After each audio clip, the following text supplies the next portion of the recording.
সুপ্রিয় দর্শক, আসসালামু আলাইকুম। নিউজ 24 এর সন্ধ্যার সংবাদে আপনাদেরকে স্বাগতম। প্রথমেই জানিয়ে দিচ্ছি সংবাদ শিরোনাম। কাশিমপুর কারাগার থেকে মুক্তি পেলেন মামুনুল হক। উপজেলা চেয়ারম্যানের লোকজনকে লক্ষ্য করে বদির গুলি। খালেদা জিয়াকে বাসায় পৌঁছে দিয়ে যা বললেন ডাক্তার জাহিদ। শিগগিরই স্বৈরতান্ত্রিক সরকারের পতন ঘটবে মন্তব্য এবি পার্টির। ভবিষ্যতে আওয়ামী লীগকে জনগণ মির্জাফর হিসেবে চিনবে মন্তব্য রুহুল কবির রিজভীর। বিএনপি নেতাদের অবহেলায় খালেদা জিয়ার ১ বছরের বিচার ১০ বছরেও শেষ হয়নি, যা বললেন ওবায়দুল কাদের। সিলেট আদালতে আইনজীবী পুলিশ হাতাহাতি। আওয়ামী লীগের দুই পক্ষের সংঘর্ষ, ইউপি চেয়ারম্যানকে কুপিয়ে জখম। এতক্ষণ শুনছিলেন সংবাদ শিরোনাম। পুরো খবর পেতে ভিডিওটি শেষ পর্যন্ত দেখুন। সর্বশেষ সংবাদ পেতে চ্যানেলটি সাবস্ক্রাইব করুন। এবার বিস্তারিত। কাশিমপুর কারাগার থেকে মুক্তি পেলেন মামুনুল হক। হেফাজত ইসলামের সাবেক নেতা ও বাংলাদেশ খেলাফত মজলিসের মহাসচিব মাওলানা মামুনুল হক জামিনে মুক্তি পেয়েছেন। শুক্রবার বেলা ১১টায় গাজীপুরের কাশিমপুর হাই সিকিউরিটি কারাগার থেকে তিনি মুক্তি পান।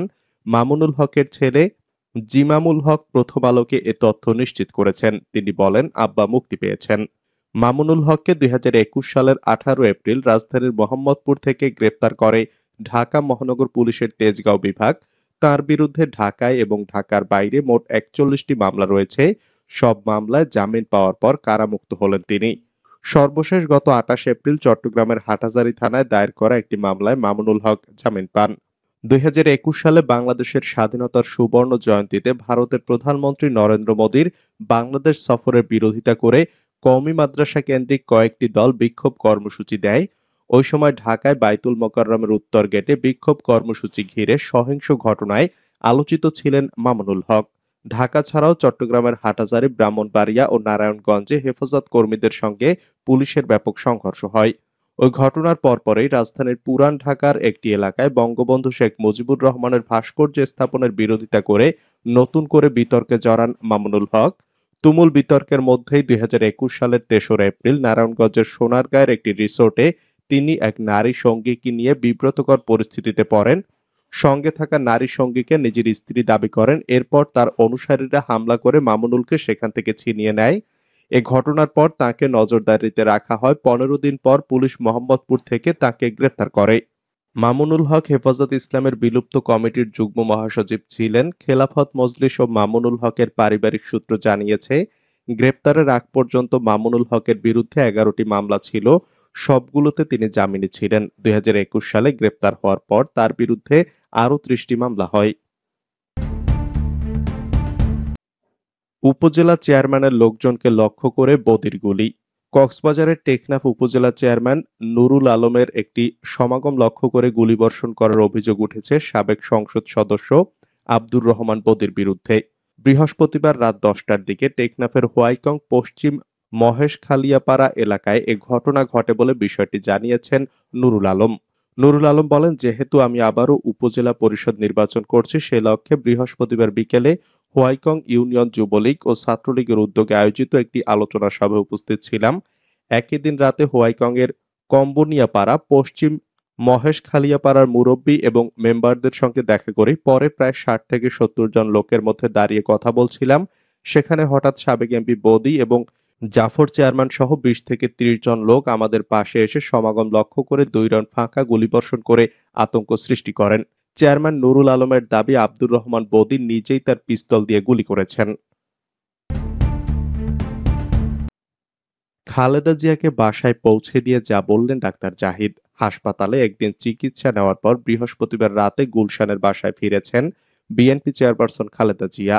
বুধবার রাতে স্বাস্থ্য পরীক্ষার জন্য তাকে হাসপাতালে ভর্তি করা হয়েছিল।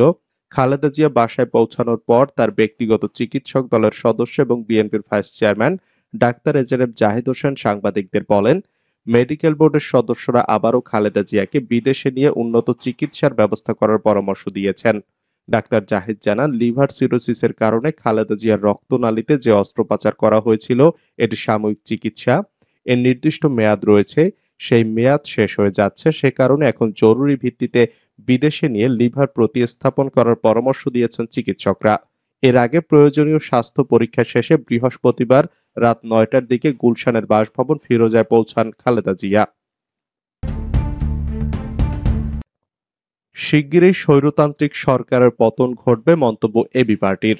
আমার বাংলাদেশ পার্টি এবি পার্টির চতুর্থ প্রতিষ্ঠাবার্ষিকী পালিত হয়েছে। এ উপলক্ষে বৃহস্পতিবার পার্টির কেন্দ্রীয় কার্যালয়ে দেশের শীর্ষস্থানীয় রাজনৈতিক ও দেশ বরেণ্য বুদ্ধিজীবীদের শুভেচ্ছা সম্মেলন ও মতবিনিময়ের আয়োজন করা হয়। প্রতিষ্ঠাবার্ষিকীর অনুষ্ঠানে উপস্থিত ছিলেন বিএনপির যুগ্ম মহাসচিব মোয়াজ্জেম হোসেন আলাল, নাগরিক ঐক্যের সভাপতি মাহমুদুর রহমান মান্না, বিপ্লবী ওয়ার্কার্স পার্টির সাধারণ সম্পাদক সাইফুল হক, গণ অধিকার পরিষদের আহ্বায়ক মিয়া মশিউজ্জামান সহ অন্যান্য নেতৃবৃন্দ। ভবিষ্যতে আওয়ামী লীগকে জনগণ মির্জাফর হিসাবে চিনবে, মন্তব্য রিজভীর। দেশের জনগণ ভবিষ্যতে আওয়ামী লীগকে মির্জাফর হিসাবে চিনবে বলে মন্তব্য করেছেন বিএনপির সিনিয়র যুগ্ম মহাসচিব রুহুল কবির রিজভী। আওয়ামী লীগকে উদ্দেশ্য করে রিজভী বলেন, কিয়ামত পর্যন্ত তো আপনারা ক্ষমতায় থাকতে পারবেন না। আপনাদের যখন বিদায় হবে তখন যে ইতিহাস লেখা হবে সেই ইতিহাসে দেশের জনগণ আপনাদের মির্জাফর হিসাবে চিনবে। মির্জাফর যেমন নিগৃহীত হয়েছে আপনারাও তেমন হবেন। আর বর্তমানে যারা গণতন্ত্রের জন্য লড়াই করছে, আগামী প্রজন্ম বলবে এরাই দেশকে রক্ষা করেছে। শুক্রবার সারা দেশে চলমান তীব্র দাবদাহে অতিষ্ঠ নগরীর পথচারীদের মাঝে ঢাকা মহানগর উত্তরের তুরাগ থানা বিএনপির পক্ষ থেকে খাবার পানি স্যালাইন বিতরণ কর্মসূচিতে তিনি এসব কথা বলেন। বিএনপি নেতাদের অবহেলায় খালেদা জিয়ার 1 বছরের বিচার 10 বছরেও শেষ হয়নি, যা বললেন ওবায়দুল কাদের। বিএনপির চেয়ারপারসন খালেদা জিয়ার মুক্তির জন্য দলটির নেতাকর্মীরা একটা বিক্ষোভ মিছিল পর্যন্ত করতে পারেনি বলে মন্তব্য করেছেন আওয়ামী লীগ সাধারণ সম্পাদক এবং সড়ক পরিবহন ও সেতুমন্ত্রী ওবায়দুল কাদের। তিনি বলেছেন, বেগম জিয়া আটকে আছেন আইনের ফাঁদে, তার বিরুদ্ধে মামলা করেছে তত্ত্বাবধায়ক সরকার। তার বিরুদ্ধে আওয়ামী লীগ কোনো মামলা করেনি। তত্ত্বাবধায়ক সরকারের মামলায় তিনি গ্রেপ্তার ও বন্দী রয়েছেন। বিএনপি নেতাদের অবহেলায় বেগম জিয়ার 1 বছরের বিচার 10 বছরও শেষ হয়নি, এটার জন্য বিএনপি নেতারাই দায়ী। তারা বেগম জিয়ার জন্য আইনি পথে ব্যর্থ হয়েছে, রাজপথে আন্দোলনে ব্যর্থ হয়েছে। বেগম জিয়ার মুক্তির জন্য রাজপথে দেখার মতো বিক্ষোভ মিছিলও করতে পারেনি দলটি। রাজধানীর ধানমন্ডিতে আওয়ামী লীগ সভাপতির রাজনৈতিক কার্যালয়ে শুক্রবার এক সংবাদ সম্মেলনে তিনি এসব কথা বলেন। ওবায়দুল কাদের বলেন, আওয়ামী লীগ সভাপতি প্রধানমন্ত্রী শেখ হাসিনার উদারতার জন্যই বেগম জিয়ার শাস্তি স্থগিত রেখে বাড়িতে থাকার সুযোগ দেওয়া হয়েছে, চিকিৎসা দেওয়ার সুযোগ দেওয়া হয়েছে। এমনকি বিদেশি চিকিৎসক এসে তাকে চিকিৎসা দিচ্ছেন। বিএনপির রাজনীতির সমালোচনা করে আওয়ামী লীগ সাধারণ সম্পাদক বলেন, আমাদের বিরোধী দল নির্বাচন ঠেকাতে গিয়ে এবং আন্দোলন ঠেকানোর নামে অগ্নিসন্ত্রাস করতে গিয়ে সারা দেশে যে অবস্থা সৃষ্টি করেছে, তাদের নেতিবাচক রাজনীতি সম্পর্কে জনমনে অনীহা সৃষ্টি হয়েছে। কারণ জনগণের সম্পৃক্ততা ছাড়া কখনোই আন্দোলনে সফল হওয়া যায় না। সিলেট আদালতে আইনজীবী পুলিশ হাতাহাতি। সিলেট জেলা ও দায়রা জজ আদালতে এক নারী আইনজীবী ও 2 মহিলা পুলিশের মধ্যে হাতাহাতির ঘটনা ঘটেছে। বৃহস্পতিবার সকাল 11:30টার দিকে আদালতের ন্যায়কুঞ্জ সংলগ্ন আদালত অফিস ভবনের জিআরও অফিস কক্ষে এ ঘটনা ঘটে। এ ঘটনার আগের দিন বুধবার সিলেট আদালতে এক অনুষ্ঠান শেষে প্রধান বিচারপতি ওবায়দুল হাসান বিচার বিভাগ, পুলিশ বিভাগ ও মাঠ প্রশাসনের সুন্দর সম্পর্কের নসিহত করে গেছেন। এ হাতাহাতির ঘটনায় পুলিশ সদস্যদের মধ্যে উত্তেজনা চলছে। পুলিশ বলছে, এ ঘটনায় হামলাকারীদের চিহ্নিত করার কাজ চলছে, দ্রুতই আইনগত ব্যবস্থা নেওয়া হবে। অন্যদিকে আইনজীবী নেতারা বলছেন, বিষয়টি মহানগর দায়রা জজ হাবিবুর রহমান ভূঁইয়ার মধ্যস্থতায় সম্মানজনক নিষ্পত্তি হয়েছে। পুলিশের দাবি, মহিলা আইনজীবী কাজী সেবা এসএমপি প্রসিকিউশন বিভাগের জিআরও অফিসে অতর্কিত ঢুকে জিআরও শাহপরান সেরেস্তায় কর্মরত উপর পরিদর্শক শামীমা খাতুন ও কনস্টেবল বিউটি পুরো কায়স্থকে মারধর করেছেন। তবে আইনজীবীরা বলছেন ভিন্ন কথা। তাদের দাবি, একটি মামলার নথি চাওয়া নিয়ে কথা কাটাকাটির এক পর্যায়ে তাদের মধ্যে হাতাহাতির ঘটনা ঘটে। এ ঘটনায় পুলিশ একটি সাধারণ ডায়েরি করেছে। আওয়ামী লীগের 2 পক্ষের সংঘর্ষ, ইউপি চেয়ারম্যানকে কুপিয়ে জখম। বরিশালের গৌরনদী উপজেলা পরিষদ নির্বাচনকে কেন্দ্র করে আওয়ামী লীগের 2 পক্ষের সংঘর্ষ হয়েছে। এতে ইউনিয়ন পরিষদের এক চেয়ারম্যানকে কুপিয়ে জখম করেছেন প্রতিপক্ষের লোকজন। সেই সঙ্গে আহত আরও 4 জনের মধ্যে গুরুতর আহত 2 জনকে শেরেবাংলা মেডিকেল কলেজ হাসপাতালে ভর্তি করা হয়েছে। উপজেলার বাটাজোর বাস স্ট্যান্ডে বৃহস্পতিবার রাতে এই সংঘর্ষ হয়। আহত ইউপি চেয়ারম্যানের নাম সৈকত গুহ। তিনি মাহিলারা ইউনিয়ন পরিষদের চেয়ারম্যান ও উপজেলা আওয়ামী লীগের যুগ্ম সাধারণ সম্পাদক।